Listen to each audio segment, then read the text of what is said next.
Dear students, in this unit, we will talk about the role of fungi as parasites. Now, parasitism is a terminology is used when it's a kind of mutual relationship between two individuals in which one individual gets benefits while the other individual is harmed.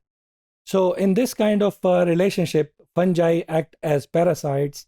It has the ability to live on other living organisms on their surface or inside their body. Now, this due to their living on the other organisms on their body or inside, it helps them to obtain nutrients from them, and as a side effect, they may harm the body of those organisms on which they live.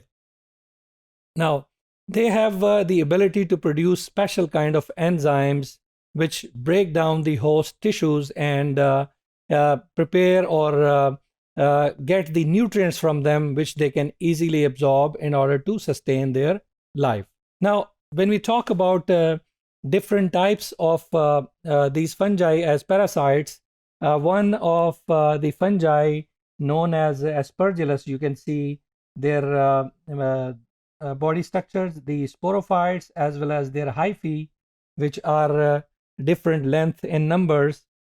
They have the ability to act as parasite in different organisms. Now, about 30% of 100,000 known species of fungi, they live as parasites, especially on plants.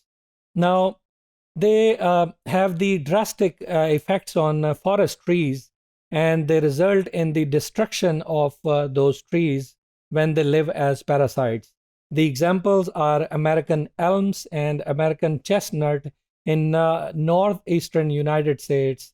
There are a large number of plants they have been destroyed by these parasite fungi.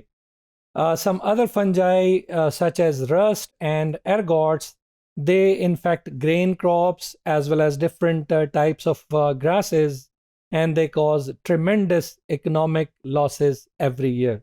Now, many pathogenic fungi which are parasites, they also parasitize humans, which means they live as a parasites in human as well. And in other animals, they also live as parasites. In human, these parasitic fungi mostly enter through the wound which takes place in the skin. These wounds give them the opportunity to enter the body of humans and develop their hyphae and structure there and act as parasites. Some other fungi species such as Aspergillus genus species, they have the ability to cause allergic reactions to some susceptible humans. And some of them, they even are known to cause mild pneumonia. So these are these different types of symptoms which are developed as a result of parasitic behavior of fungi, which starts living on or inside the animals and take benefits and get nutrients from them.